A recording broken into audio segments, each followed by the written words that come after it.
আড্ডা দিতে দিতে 14,000 15,000 টাকার একটা মাত্র মোবাইল টিপতে টিপতে কয়টা বন্ধুদের আড্ডা দিতে দিতে এক ওয়াক্ত নামাজ পড়তে পারলা না।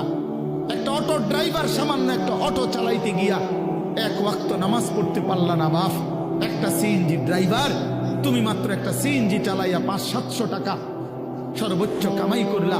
এই 500 টাকার জন্য আল্লাহকে ছেড়ে দিলা, 300 টাকার জন্য আল্লাহকে ছেড়ে দিলা। আহা মুসলমান, বড় অল্প দামে নিজেকে বিক্রি করে দিলা, বড় কম পয়সায় নিজের বেচা দিল। মুসলমান, এত কম দামে বেচা দেওয়ার কথা না। একজন চা দোকানদার সারাদিনে কত কামাই করে? 30,000 টাকা। কথা বলে না কেন? একজন চা দোকানদার একদিনে কি 30,000 টাকা কামাই করে? কত? 500-700 টাকা। তো 500-700 টাকার কারণে নাফরমান এক ওয়াক্ত নামাজ পড়লা না?